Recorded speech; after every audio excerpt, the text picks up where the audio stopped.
Hello, year ones. Now, this might seem like tricky maths, but let me see if I can angle this a bit better. There we go.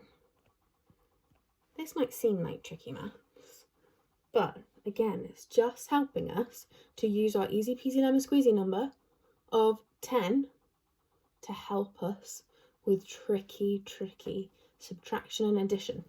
Now, at the moment, I know you could start at 12 and do 6 jumps back, or you could have 12 on a tens frame and take 6 of those counters away, or have a pot-hole model and work it out that way. I know you can do all of those things. This is just another strategy to help you. When we get more complicated numbers, making 10 first will really help us. Okay, so we want to see if we can count back to 10 first to help us. Okay, so I want to see if I can split this 6 up. And this part of 6, I want to be 12, take away something, gets us back to 10. Okay, so if I've got 12 take away something gets me back to 10, what number am I going to start on? I'm going to start at my biggest number, aren't I? Because in maths I'm very greedy and I like my biggest number, and I cannot take away from a small number. I can't take away from something that's a part of this. So I start at my 12. Okay, I'm going to do a big one so that you can see it. Start at my 12. I'm going to jump back to 10. Bloop, straight back to 10. 1, 1, 2. Do you see how I made a mistake? I counted 12. I'm already on 12. I can't count 12. So I've done a jump of 1, 2. A jump of 2. So 12 take away 2 makes 10. Easy peasy. Now I've got my 6 partitioned into my 2. Let's draw, can you see that one? Yeah. Let's draw my 6 one. Count with me. 2, 3, 4, 5, 6. Now you can use objects for this, or you can draw it the same as mine. But as we always say, sometimes these numbers are just shapes. They don't really mean anything until we've got things we can use in our hands, or we've got things we can cross off and count and actually see what the value is. Okay, we've got 6. We've partitioned it into a 2 because we found that 12 take away 2 takes us to that easy peasy 10.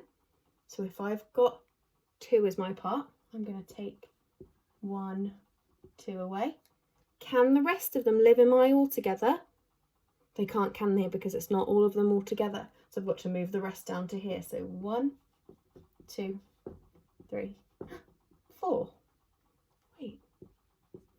Now I can do 10 take away 4, which if you know your number bonds, easy peasy.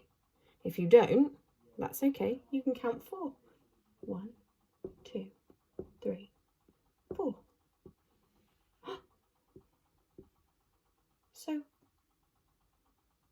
12 take away 6 equals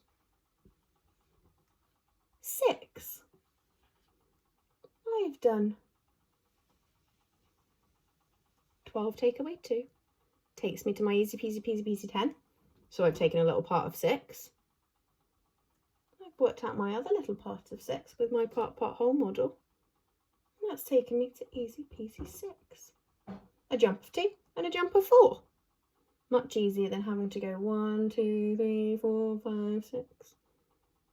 Okay, let's try it a second time.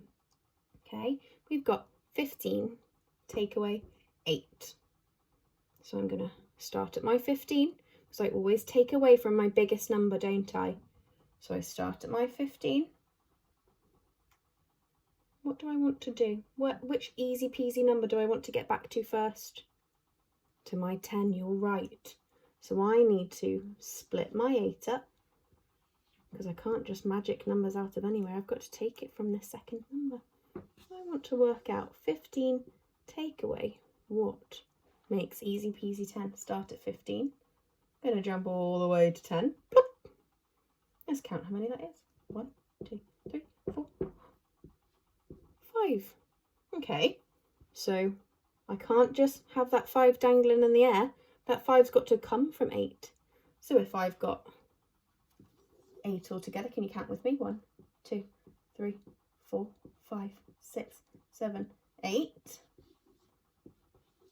What number did I jump from 15 to make my easy 10? I took away 5, didn't I? Count with me. 1, 2, 3, 4, 5. Oh, can I leave the rest of them in the altogether if I've taken them to my part? No, because it's not the altogether then, is it? So count the rest of them left with me. 1, 2, 3. Which means I just need to do a jump of 3. 1, 2, 3.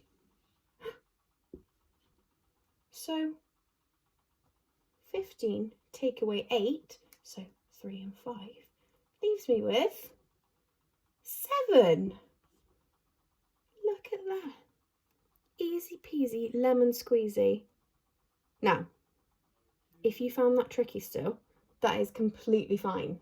This is a complicated thing to look at. It's a complicated way to think, oh golly, I've got to remember to start at this number, then I've got to get back to 10, got to make sure I'm taking it from my parts, got to draw my pot hole model to help me. It's okay if you still find that tricky. But what we're trying to do is make sure that we're looking at our easy 10 to try and help us with all of our maths. And if you prefer to do it the other way, so 12 take away 6, doing 1, 2, 3, 4, 5, 6 jumps, that's okay. If you prefer to draw your 10s frame and draw 12 on and cross 6 out, that's also okay. If you prefer to do your pot hole model, have 12 altogether, take away 6 and see what's left, that's completely fine too. Or you can do it this way. It's all about building up a whole bank, so a whole lot of strategies that you can use. Because you might come to a subtraction one day that you think, oh golly, that's too many jumps. I don't want to be able to do 100 jumps. I know, I'm going to use my making 10, taking back to 10 first. You might not ever use it again, but it's just about having all of those there to really help you. Make sure that you've got lots of things to fall back on. If you think, oh golly, I can't remember how to do my pot hole model. Oh no, I can't think about my 10s frame. I know, I'll get back to 10 first. So if you still find this tricky, that's fine. Maybe this strategy doesn't work for you. But if you think, oh, I'd like to learn a bit more, see if you can have a go at trying some questions yourself after you've done your sheet. Okay? Well done, year ones, and hopefully we can all do this in school soon. See you soon.